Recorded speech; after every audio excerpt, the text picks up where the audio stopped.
Are you looking to grow revenues, increase profitability, or obtain financing? If so, you came to the right place. Running a business is all about leadership. How do you become a better leader? Learn from the successful entrepreneurs and business owners how to lead your organization more effectively. That's why we created Leadership Live at 8:05, Talking Small Business, to help you succeed with your host, Andrew Frazier, Business Growth Pro and CFO and founder of the Small Business Pro University. Every Tuesday evening at 8 p.m. Eastern, we're joined by experienced entrepreneurs and business owners who share their secrets to success via Livestream. Also, every Friday morning, we release a new podcast episode. Either way, you will learn about developing your business leadership skills from our roster of highly performing guest experts. Leadership Live is one of the many valuable resources provided through the Small Business Pro University, empowering business owners to learn, profit, and grow. Find out more at sbprou.com.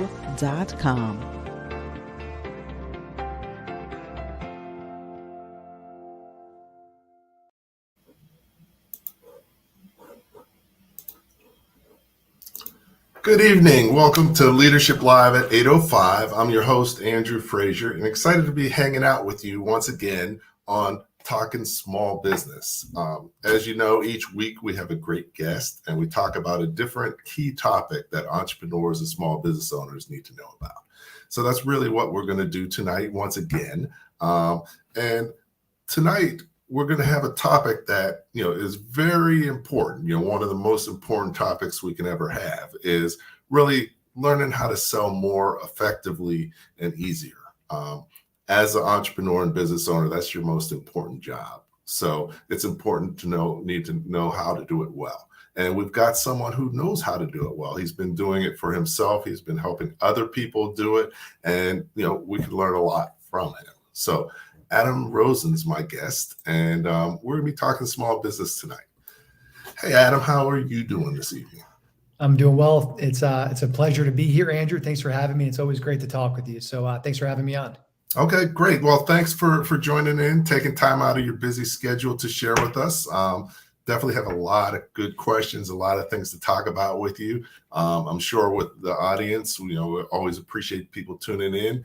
As always, feel free to make comments, ask questions. We'll make sure to get to them. And, we're doing this for you. We know a lot of this stuff, but, our goal is to help you learn it and know it so it can help you be more successful and change increase your level of success in business. So let's get started. So, first, Adam, we got a chance to chat. I got the chance to get to know you a little bit, but the audience doesn't know you at all. So you got a really interesting journey and you've done a lot of great things. So if you could talk a little bit about your journey, how you got to where you are and some of the key things that you learned along the way. Yeah, absolutely. So for me, I never held a real 9-to-5 job, as they would say. I started an entrepreneur program my senior year of college. It went well. They offered me an opportunity to get a 1-year MBA where I continued leading that program. And then 3 weeks before I graduated, I started what ended up becoming my first company, which I ran for 5 years. The basic premise was it was a tech platform built to help college student organizations at colleges and universities all across the country. And our customers, I should say, were employers like Bank of America, Amazon, AT&T that wanted to recruit those students. So we did it for 5 years.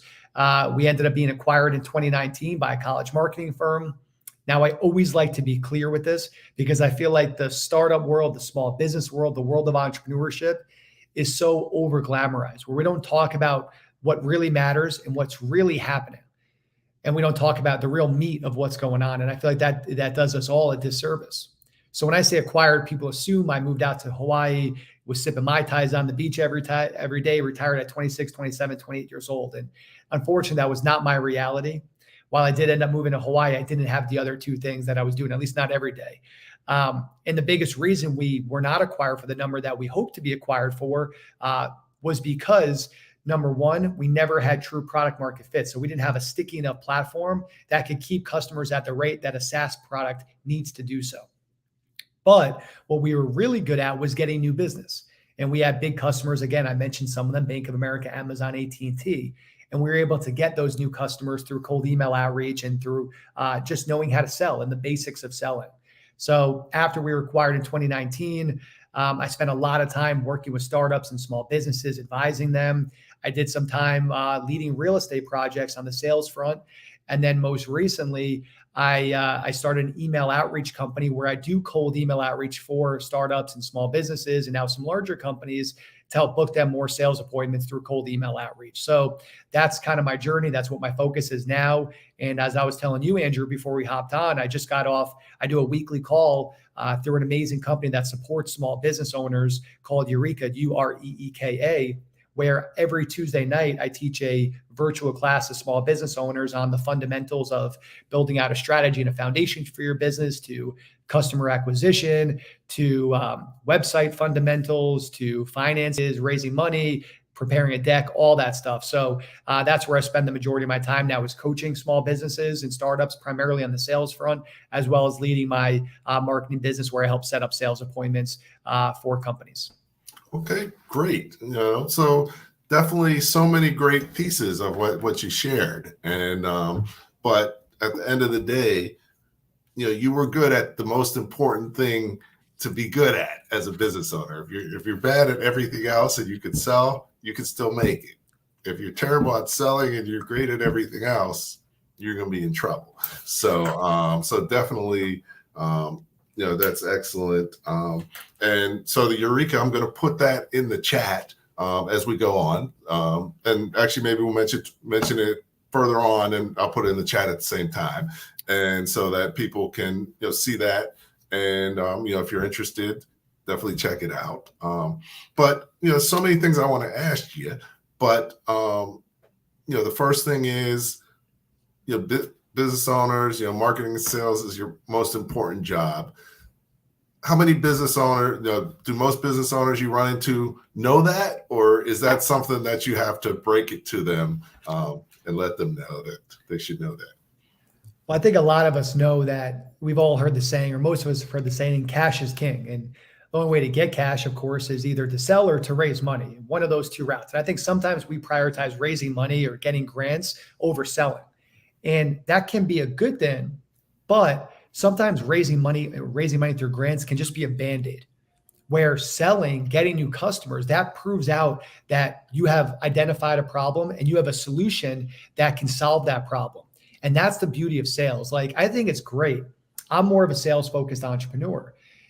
I admire more engineering and product-focused entrepreneurs, because you can build out a great product that could be sticky.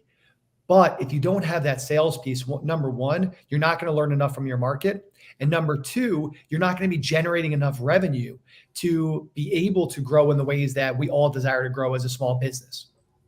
Okay. No, definitely. And, actually, sales drives financing more than financing drives sales, because, if you're selling well, people are going to give you money. If you're not selling, it's going to be that much harder to get money. So, this is the beginning and the end of, the key to, run a successful business. So now, everybody has whatever experience they have in sales, but, a lot of people go into business and haven't really done sales or thought about their job being sales before. So what is like the 101 that people need to know, just like, to be in the game?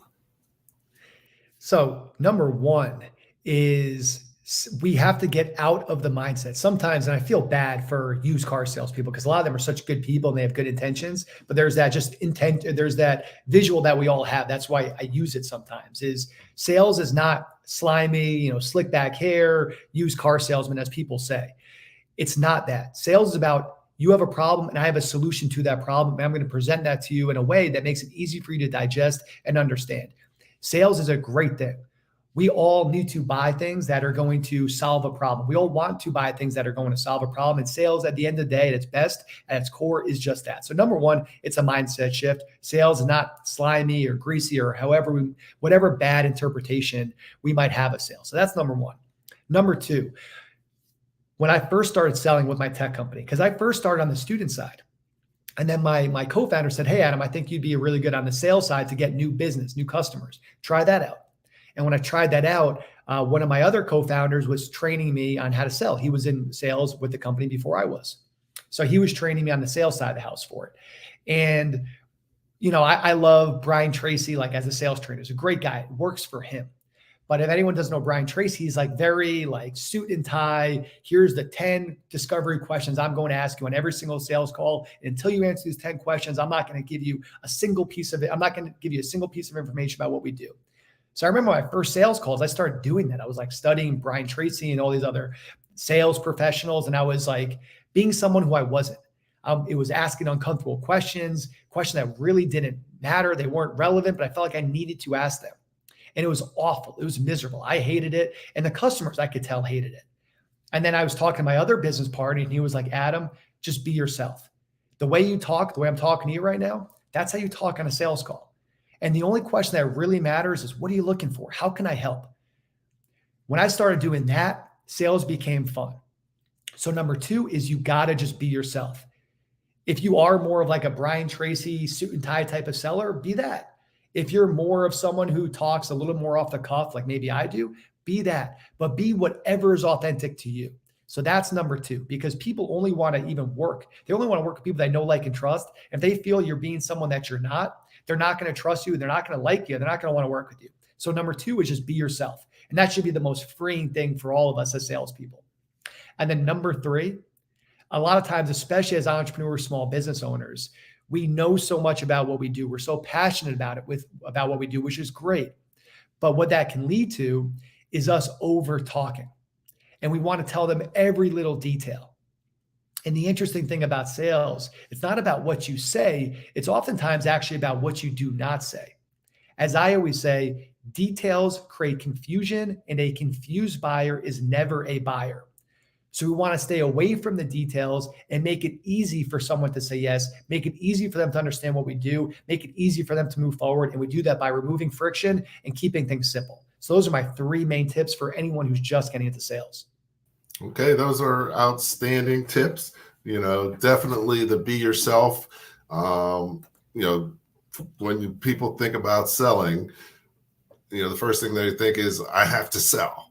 But you don't have to sell. You just have to talk to people and explain how you can help.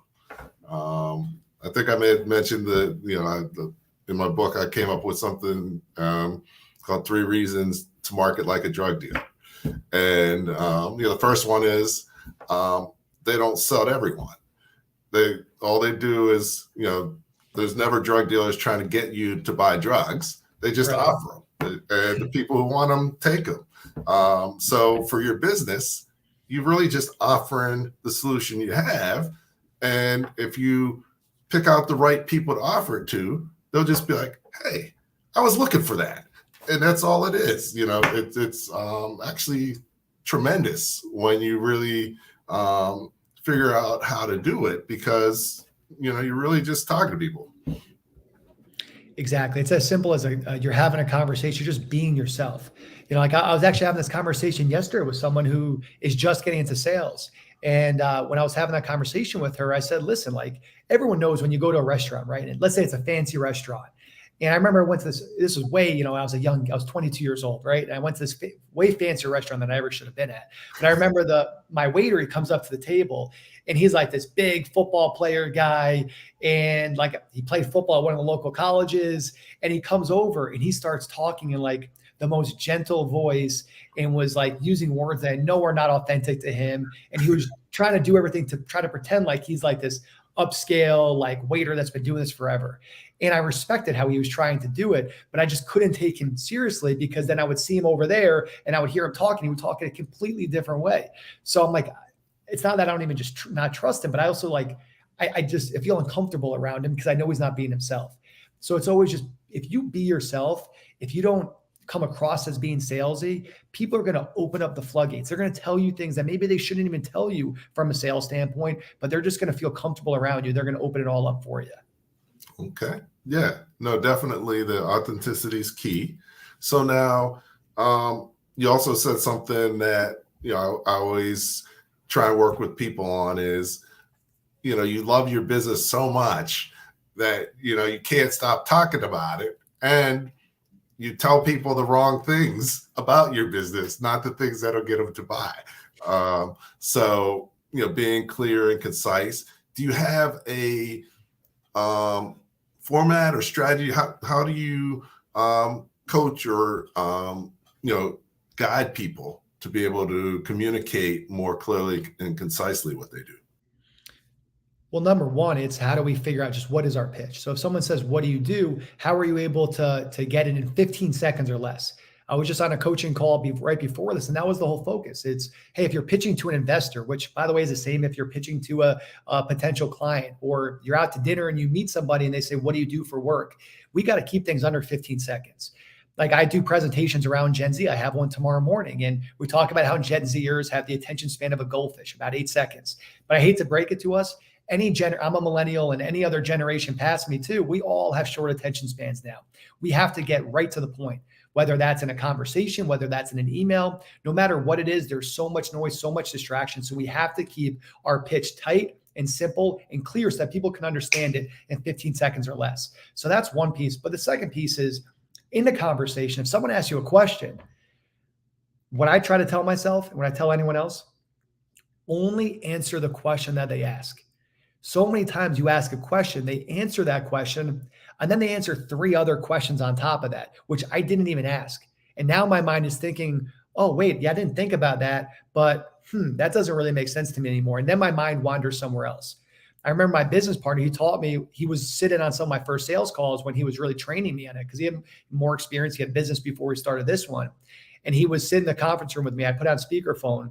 They'd ask me a question. I would give like a 3-word answer and put it on mute. And I would let the white space sit there and see what they said next. I remember I had an 8-minute conversation, just a back and forth. I had the shortest answers of all time. And then ended up buying a pilot off literally, I think it was an 8 to 10 minute conversation where it was like almost uncomfortable how little I said, but it was so good because I just answered the question they asked. I didn't try to answer all these other questions that they weren't even thinking about. Okay. No, that makes sense. I mean, definitely, it does feel uncomfortable sometimes to wait and the dead silence makes it seem like a long time. But I think of it a little bit, my wife and I watch a lot of movies, and one of them, I'm trying to remember the name, with at MIT where the guy was the janitor, and Robin Williams was a psychiatrist, and the first session, Robin Williams didn't even say anything because it's sort of like a negotiation or a sort of a tactic. You have to leave space and make it a two-way communication. So definitely that makes a lot of sense. And so now you have a company. Different people look at it different ways, but who is the best salesperson for your company? Who is generally the best salesperson for the company? I think my business partner would probably say me. Okay. All right. He's an amazing he's an amazing salesperson. I think he's the best. I just enjoy being out in front of it more. He likes being more behind the scenes. He's writing a sales manual right now. He's studying sales. He's always been studying sales, and he's an amazing salesperson. But I think he would probably say I'm better in front of it because I also love like the energy of having these sales conversations. Okay. Yeah, no, definitely. And a lot of business owners like, oh, I'll hire some salespeople. Is that a good idea? And how does that usually work out for people? Yes, it's a great idea, but I think number one, we have to prove it out ourselves. I think a lot of parts of the business, I call it eating your own dog food. And I know it's a common term that a lot of us probably have heard about and talk about, but we need to be on those sales calls. Even if you're not a seller, you need to be on those sales calls because they're gonna paint the picture of what they actually want from your product. It's a lot of times as entrepreneurs, we put all these bells and whistles into a product. Why? Frankly, to feed our own ego because we think it'd be interesting. We think it'd be a fun or valuable extra piece of extra tool or extra feature that we can add in. But at the end of the day, do the customers even value it? The only way to really know if your product or service is going in the right direction or people want it is for you to be in those sales meetings, you to feel that out. What do they like? What do they not like? What's their pushback? What do they say when you answer their pushback a certain way? You have to feel that out first. Then you need to build out the system and the process, and then you can hire the people to do it. But the only reason sometimes people don't want to sell is it's out of fear. And if we're going to be entrepreneurs, we're going to be small business owners, we're going to be leaders within an organization, we all should know how to sell. And again, selling is not overcomplicated. It's about being authentic. It's about identifying a problem or solution. It's about presenting in a way that is simple for someone to say yes and move forward with. But we all should be doing it first before we try to train or implement a system for someone else to take it from there. Okay. No, that makes a lot of sense. Definitely. You got to figure out, how your systems, your processes, and make sure what you're doing is viable. And the only way you can do it is if it's market tested, because that's really what matters in business. So definitely. So, we've gotten into some good stuff. I look forward to continuing to get into more. We're just going to take a 1-minute break. This show we do through the Small Business Pro University. So it's always good for people to know what the Small Business Pro University is. And then I'll be back with Adam, and we're going to be talking small business about learning how to sell easier and better. Do you own your business, or does it own you? Is your business growing, and are you making enough money? As a business owner, there are so many things you need to know to become more successful. Hello, my name is Andrew Frazier, the Business Growth Pro and CFO. I created the Small Business Pro University for you. Small Business Pro University has self-paced, dynamic, multimedia learning experiences created by more than 20 instructors who are business owners just like you. Small Business Pro University will empower you to become a masterpreneur by learning the secrets to creating a successful enterprise, to go from working in your business to working on your business. Take advantage of our strategic coaching program, or just simply choose the courses that you need at www.sbprou.com. We will empower you to thrive and not just survive, and make more money in any business environment. Welcome back to Leadership Live at 8:05, Talking Small Business. I'm here with Adam Rosen, and we're talking about how you can sell more, easier, faster, and better. Adam, you've covered some really good things, and one of the key things that I think we left off on was a lot of times you need to be your first and best salesperson early on in your business, so that it helps you develop the business the way you need it to be. But also, it's about knowing, liking, and trusting. And if you're the owner of the company and this is your then it's a lot easier for them to trust you, trust that you know what you're doing, that you're authentic, especially if you're being authentic, not trying to be someone else. But so a lot of people haven't officially had sales jobs or sales roles before, but that doesn't mean they haven't sold.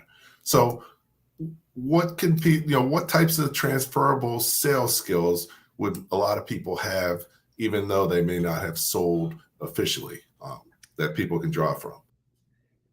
Yeah, I mean, we probably all heard this before, but sales is a part of our everyday life with everything that we do.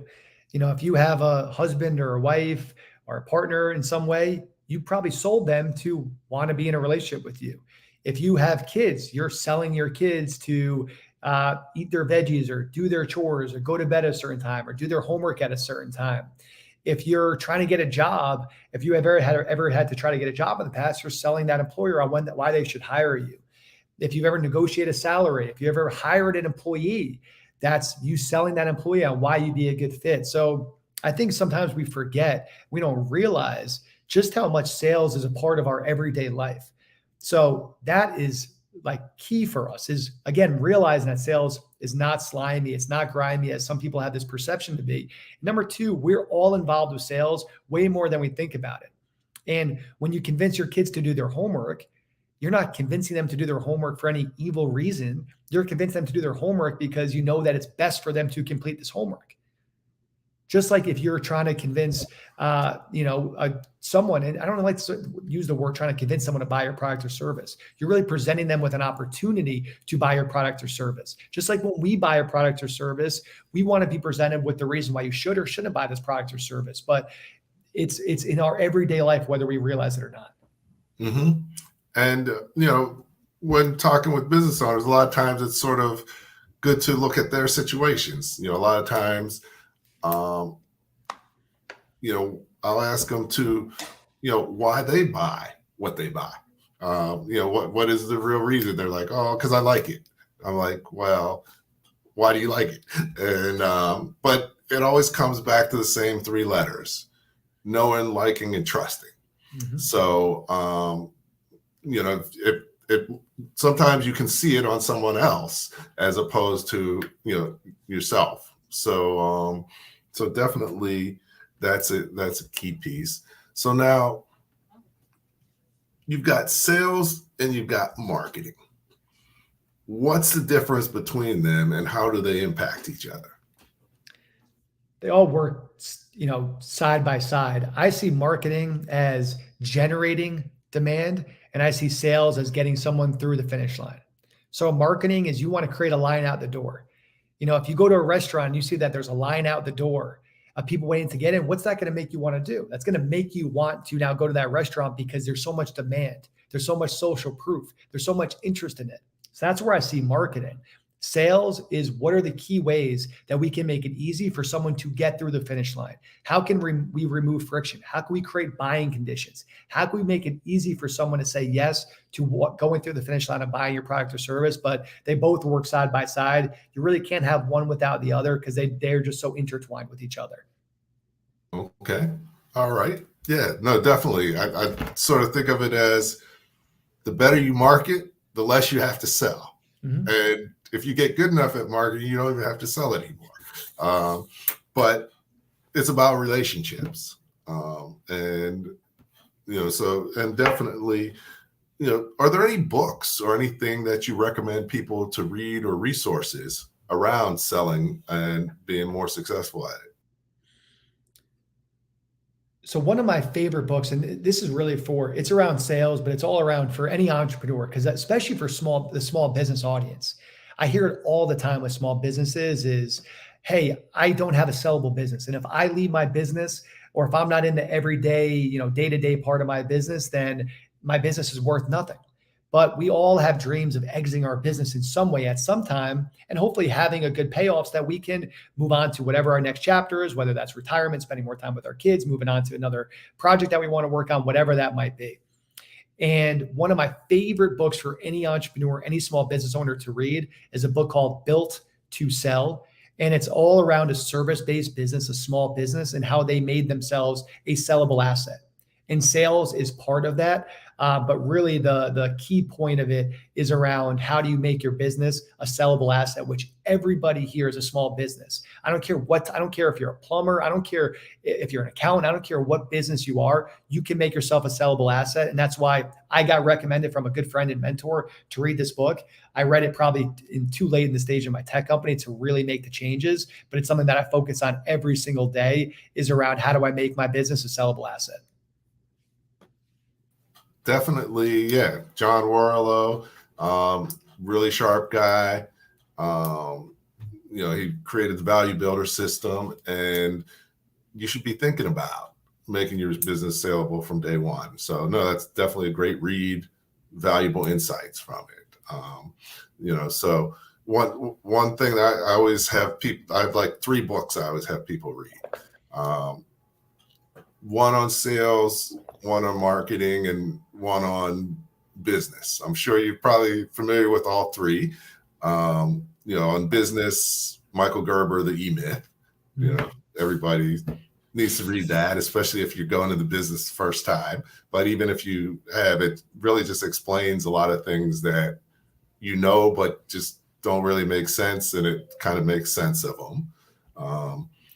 Second, for sales, I love Dale Carnegie, How to Win Friends and Influence People, because that's really what selling is. You're building relationships and you're working with them to get them to influence them to do what you'd like them to do, but not in a bad way, in a positive way. And then the last one is the one-page marketing plan by Alan Dibb. I'm not sure if you're familiar with him, but great guy, great book on marketing that's designed for small business owners. Like most marketing stuff is for big businesses.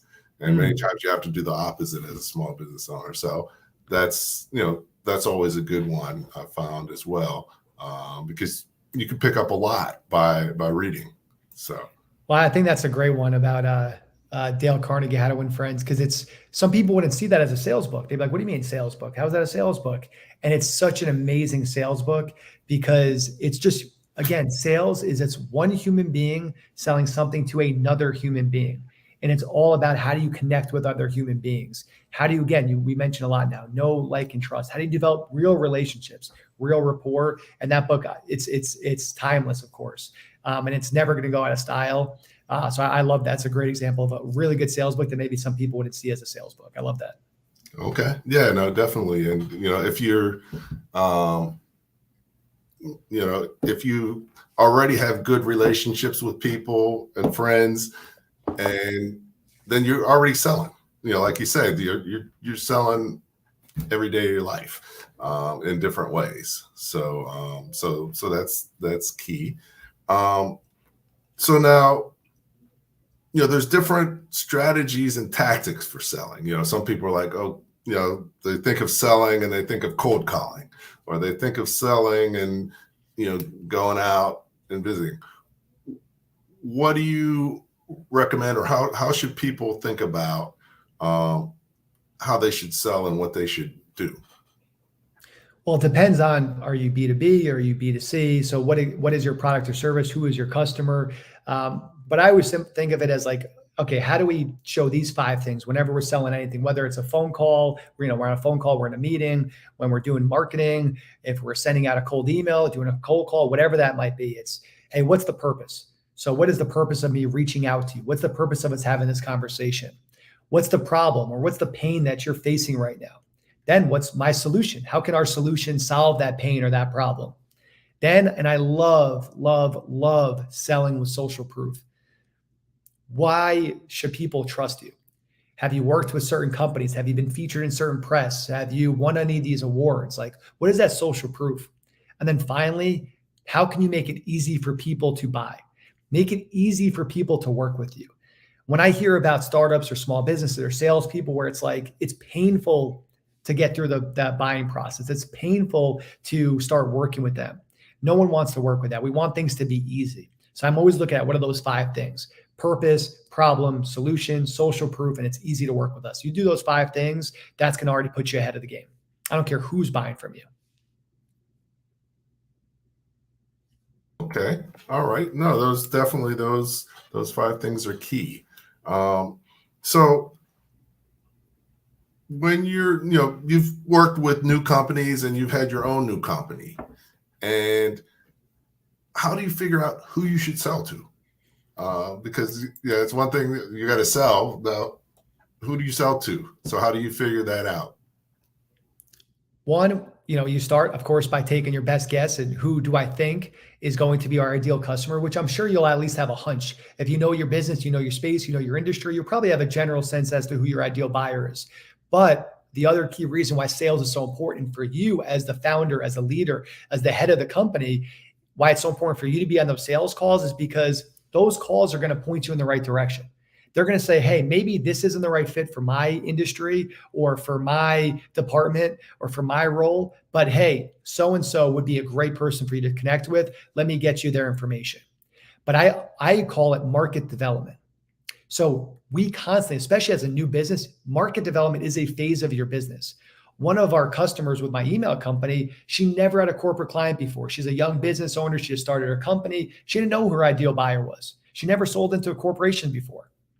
We started getting her connected to learning development at companies. She had a bunch of calls with them. She found that wasn't her ideal buyer.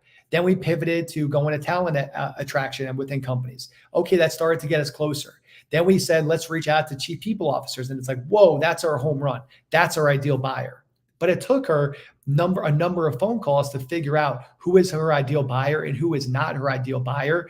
But market development will show you that. And the only way to do true market development is not researching something or Googling something. The best way to do it is by getting on phone calls, doing meetings, and seeing, when I try to sell this, when I try to present this solution to your problem, is that actually a problem you're facing, or is it not a problem you're facing? But the best way to figure that out is there ain't any shortcuts. The best way to do it is by getting on those meetings and trying to sell them and seeing what they do. Okay, definitely. And, one of the key things I always say about being a successful business owner is you have to be proactive, you have to be creative, and you have to be flexible. Mm-hmm. And, definitely it takes a minute to figure out the right market. But if you don't make the effort and you don't learn through the process, you're never going to achieve the results that you could ultimately have. So, when you're working with people, like how long of a process is it when people are figuring that out? How can they shorten the process? What can they do to move forward to not making sales, to selling a few to the wrong people, to selling a lot to the right people? It's about how fast you can have those conversations. What is the speed to talking to as many buyers as possible? If you talk to one buyer a month, it's going to take a long time. If you're talking to one buyer a day, one potential buyer a day, I should say, it's going to be a lot faster. If you're talking to 5 buyers a day, it's going to be really fast. You're going to be figuring things out quickly. So especially in the early days, we want to be running. We want to figure out a hypothesis and test that hypothesis and start following the breadcrumbs. But it's about conversation with buyers. Again, we're not going to find the answers from Googling something, especially if we're in a different industry where maybe there isn't a ton of a big track record in that industry in the past. So the truth is we can figure out these answers as fast as we want, but it's going to take conversation with buyers, and it can be painful and challenging at first. There's friction. It's going to be a little uncomfortable, but if we want to get these answers and want to do true market development, we just got to get on as many meetings as possible with potential buyers as quickly as we can. Okay. So basically failing fast. Exactly. And, fail, pivot fast. Okay. And, some people who are in sales and management sort of look at it as a numbers game. And, in terms of, how they manage themselves and manage other people through the sales process to be more successful. Can you talk a little bit about, selling by the numbers, or sort of how you should think about it numerically? So with my email business, like cold email outreach is a numbers game. Part of the reason we don't work with with certain companies is because there's not a big enough universe of potential contacts to reach out to. Because with cold email outreach, if you reach out to 1,000 people and you get 5 meetings from that, that's great. That's successful. You get 10, that's a home run. Anything more than that, that's really good. But you got to reach out to a significant amount of people in order to get those results. And that goes for every part of the sales process. You're not going to find these answers out right away, but eventually it should just become a math equation. If I have 5 demos or 5 meetings with a potential customer, does that yield me 1 sale, 3 sales, 0 sales? Like, how many sales does a certain amount of phone calls lead to? And if you know that every 10 phone calls you get on leads to 1 sale, well, now we know the funnel. We want to keep filling up the funnel so that if we get 100 phone calls, that should lead to 10 buyers. If we get 1,000 phone calls, that should lead to 100 buyers. But if we only lead to 5 phone calls, we'll be lucky if we even get a buyer. So sales, at the end of the day, once we get the process right, the system right, the pitch right, we understand who our customers, we had done the market development, it should just become a numbers game. Okay. Yeah. So definitely, one thing I found about sales, it takes a lot of discipline. Generally you need to touch and reach out to people multiple times before they're going to buy from you. And, there's different ways to follow up, but if you only try to sell something to someone once, it's extremely unlikely that you'll ever sell anything. So there has to be a strategy and a plan and a discipline behind it. How do you approach, the multiple touches, and, what are some good ways to do it? Like, you don't want to just call someone 10 times, what are some creative ways to sort of build that relationship and, move the sales conversation forward? I'm happy you said that, because that is so important. With my cold email outreach company, our whole job is booking sales appointments for potential for our customers, for people that might become a potential customer of theirs. And what our data has told us is it takes on average 4 emails to get one successful meeting set up. 4 emails. That's one main email and 3 follow-up emails to get a successful meeting set up. With one of our customers, it took our 8th follow-up for a chief people officer to get back to us and say, yes, I'll chat with her. They had a conversation. In that conversation, they bought a $2,500 pilot. In that conversation, she apologized for not responding sooner and thanked her for following up. And now that could be a much, much, much bigger opportunity than just that $2,500 pilot that was sold right on that call. The reason why I bring that up is if we don't follow up, we don't even give ourselves a chance to buy or a chance to get in touch with our buyer, a potential buyer. So following up is so critical. And then to your point, Andrew, how do we do that in a way that is respectful? Like sometimes people follow up and they almost, and I come from the cold email, right? I don't like cold calling. Cold calling can absolutely work, but it's just tough. It's so time consuming. So if you're a small business, it's really tough to spend all day cold calling. That's number one, it's time consuming. Number two, it's really demoralizing.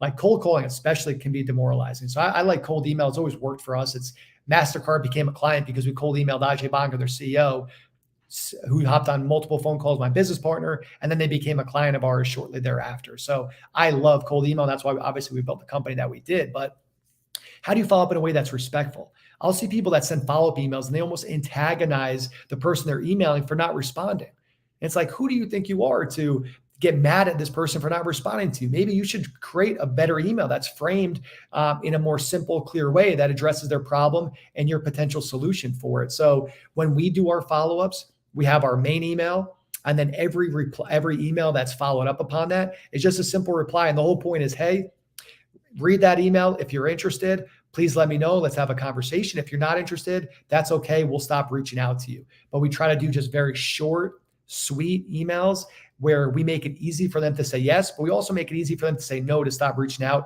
if they're not interested in having this conversation. Okay. No, definitely. Follow-up is key. And, there's different ways to do it, but it makes or breaks you. So, one of the things that makes people hesitate about selling is they feel like they're bothering people.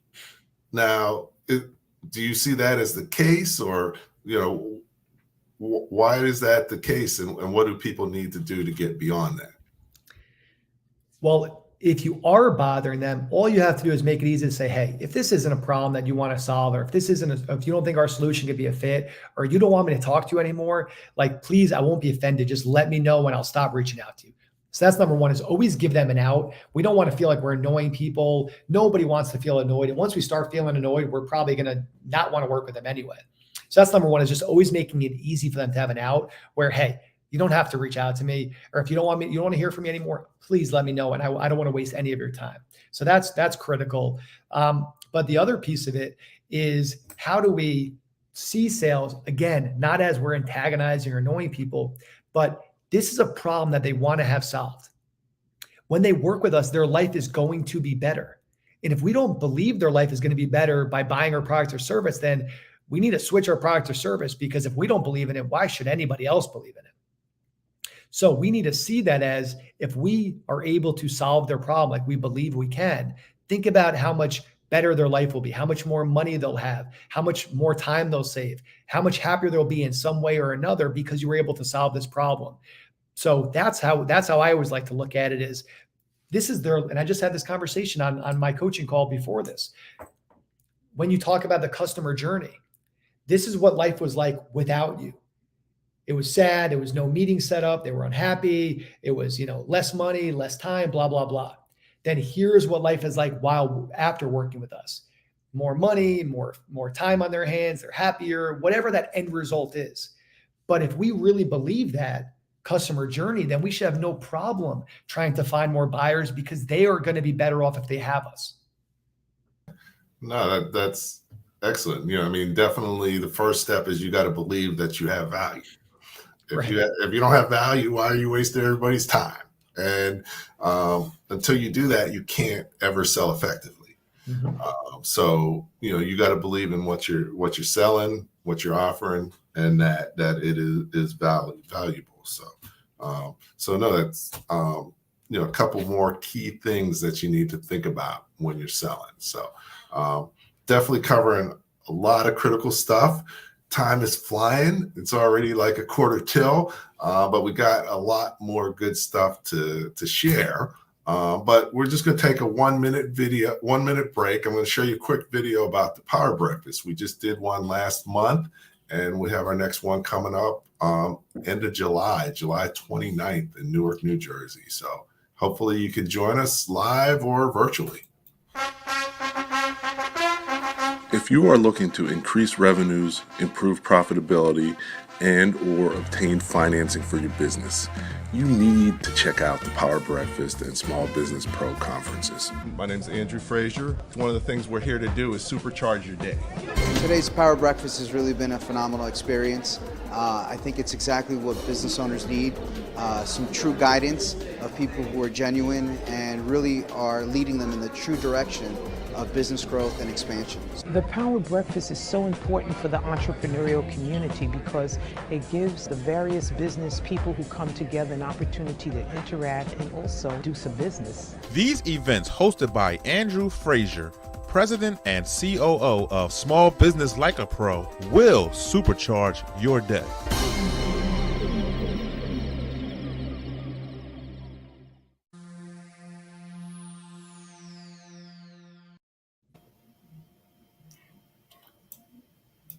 Okay, welcome back to Leadership Live at 8:05, talking small business. I'm talking sales with Adam Rosen, and we're really just hitting on some key things that can be really helpful to what you're doing in your business.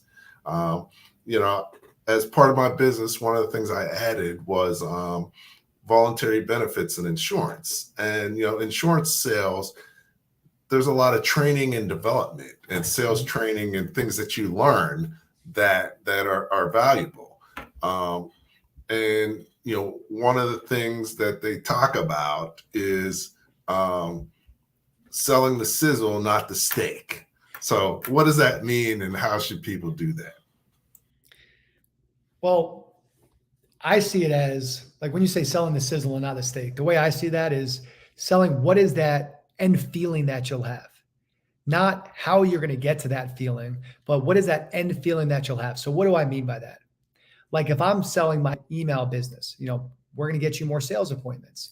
I'm not going to necessarily tell you every detail about how we do it, what software that we use, what types of emails we write. I'm going to focus less on that. And I'm going to focus more about, hey, what does your current life look like around how many meetings do you currently have? And is that enough for you? Or would you want more? And what would life be like if you had more?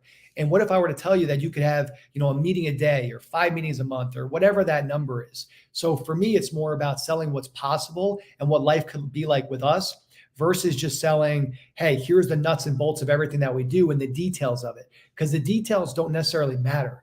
In fact, you want to stay away from the details. What really matters is what's that end result, what's that end feeling, and what's that end goal that's going to be accomplished for them. Because at the end of the day, that's actually all that matters. Okay. All right. So really like selling the benefits rather than the features. So that. Absolutely. Okay, cool. And one other thing they used to say is whenever you do a sales call, somebody got sold. Do you have any idea why they say that? I don't know. Why did they say that? Well, they say that either you sold them on that they needed what you had, or they sold you on that they didn't need what you had. So part of it is, who's the better salesperson. Yeah. So, keep that in mind. It's important, just little things that you could learn. Not that everybody needs to buy from you, and you shouldn't be pushing things down people's throats, but, definitely it is a sport, and it is a little bit competitive, and you have to treat it that way. Absolutely. Yeah. The whole thing is, if this is the first identifying, is this someone, this is another key piece too. Not everybody too that wants to buy from us, we should want to even work with us. Like, that was always a big hang up with me and my tech startup, is we had customers that frankly, I didn't really want to work with. And what do I mean by that? Like, on a Monday morning, if we would have a phone call, it'd be, I would ask, how are you doing today? And they'd say, what do you mean, how am I doing? It's Monday. This sucks. I don't want to be here on Monday. And it's like, I don't want to be having those conversations. Like, now with my email business, I'm very intentional. If I don't want to work with this person, I'm just not going to work with this person. Like, I don't have that need or desire to work with everybody right now. And I don't want to work with everybody right now. I want to work with people that I want to actually work with. So they're examining and interviewing you to see if you can have a solution to their problem, but you also are interviewing them to see, are they a customer that not only I can help, but I want to help. And I think if we, again, a lot of the stuff is just a mindset shift. It's not about doing more. It's actually a lot about doing less and just shifting the way we think about sales. Okay.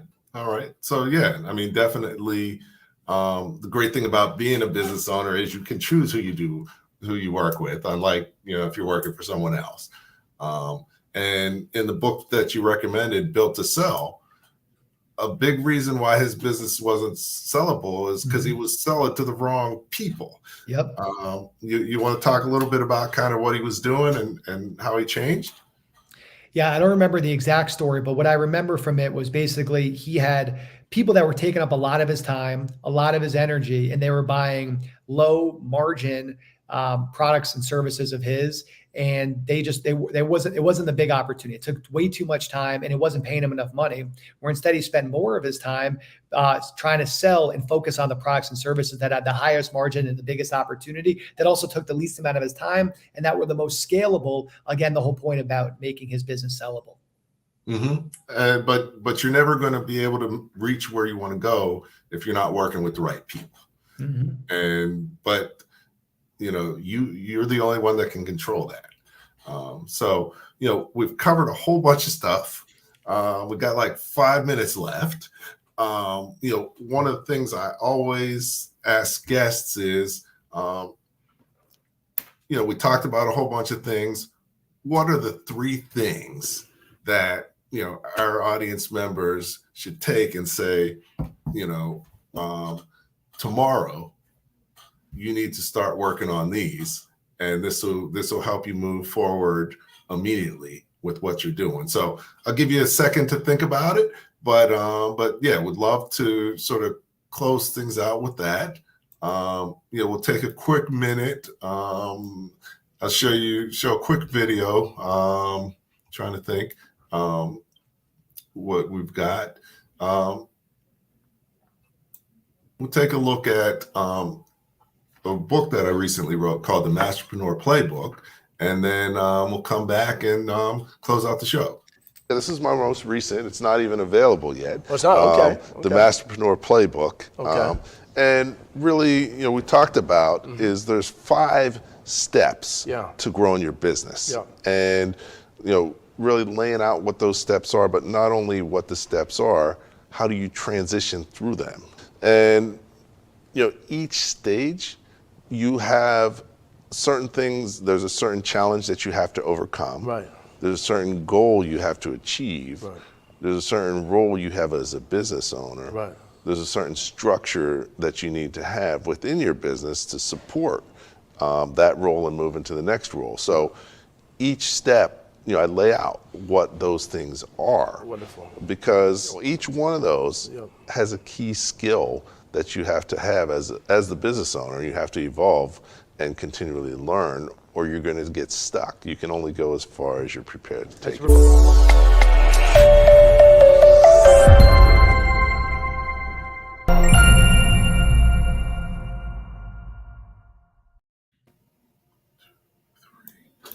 All right, welcome back to Leadership Live at 8:05, Talking Small Business. We're here with Adam Rosen, talking about sales, how you can sell more, easier, faster, and better. Most important thing that you can do to increase the level of success you have in business is by selling more. So, we've covered so many things. what are 3 key takeaways that you think everybody could take away and even start implementing tomorrow or even tonight? Because these things will help you move forward in a really good way. I always like to make things as tangible as possible. And hopefully a lot of stuff I shared earlier, you can implement, whether it's authenticity, whether it's talking less and less details, and a lot of those basic fundamentals of sales and developer relationships and all that. Hopefully that can be implemented, but to be very simple and tangible and clear. My 3 main takeaways that I recommend everybody do here. And now, depending on your business, it might vary a little bit, but really for any business, you could do this. Number 1, who is your customer? Identify who your customer is and really get clear on what they are. Is it a specific type of company, like a Fortune 1000 company? Is it small business owners? Is that your ideal customer? Are they a C-suite executive, or are they an entry-level employee? Like, really get specific on who your customer is. So identify who that customer is. That's number 1. Then identify from a sales standpoint, how many meetings in an ideal world would you be getting on every week with those customers? Is it 1? Is it 5? Is it 10? Is it 20? What is that ideal number of calls or meetings? And really, Zoom calls are perfect, that you can have with that specific customer segment that you just identified. And then number 3, it's how do we create a strategy to ensure that you can get on those phone calls? Because once you get on those meetings, then you can test and pivot. Then you can really work on sharpening the sword with your sales skills to make sure that you're executing on each of those sales meetings. But you got to get those at bats first. And that would be my 3 things. 1, identify who your ideal customer is. 2, what is your goal? How many of those calls do you want to get on? And then 3, what's your strategy to get on those meetings? Are you doing cold email outreach? Are you doing LinkedIn outreach? Are you doing cold calling? Are you going to your network to tap into them? Are you hiring a firm to help you get on those meetings? But if we don't get those at bats, we can't grow. We can't do the market development. So those would be the 3 simple takeaways, at least to get on those meetings, just in terms of, hey, we got to get sales. You got to get the at bats first. And then we got to learn, how can we keep that funnel going so we're constantly getting more at bats? And then how do we get better at selling, get better in those sales opportunities so that we're able to close a higher percentage of those sales? But that comes after us getting those at bats and us, taking those initial opportunities. Okay. All right. So yeah, I mean, definitely, you got to have a plan, you got to have a goal, and you can't improve anything that you don't measure. So you have to measure your performance against that and continue to learn and move forward. No, these are great things. Definitely everyone can benefit from that. I even, everybody, no matter, what you do, I need to think about that as well. Always, I'm sure, you as well, Adam, stuff, but you don't always do stuff until you get reminded so no, this has been excellent. Thank you so much for joining. Hang in for a few minutes after I close out, but this has been excellent. We've got some good feedback and comments. Definitely hour always goes so quickly, and definitely we had a really good back and forth, and just some really good things that you shared. So definitely appreciate that. So let me close things out and just we'll go from there. So once again, everybody, thanks for joining in. Thank you for your comments. Thank you for participating. As always, you're welcome to share. Not everybody is free at this time, but a lot of people could really benefit from what we discussed. So definitely you're welcome to share it and or check it out, because it'll be in the same location where you saw it online. So definitely that. And as we talked about, each week we have a special guest and a new topic. And next week, look forward to having Ellen McHenry. She's going to talk about startup and micro business financing opportunities. So, she's been in small business lending, micro lending for many years, and has a lot of expertise. And the organizations she's with, UCEDC, does financing, does microfinancing, actually does financing for startups, where a lot of time organizations don't really do that. So definitely she'll have some great insights, and we should be able to learn some good things. So looking forward to having her participate as well. And really at the end of the day, the most important thing about your business is that the more you know, the more your business will grow. So I want to leave you with that. Take care. Have a great week. And thank you. Thank you for listening to Leadership Live at 8:05, Talking Small Business. Subscribe to our YouTube channel and to the podcast on your favorite podcast platform. Leadership Live is one of the many valuable resources provided through the Small Business Pro University, empowering business owners to learn, profit, and grow. Find out more at sbpro.u.com.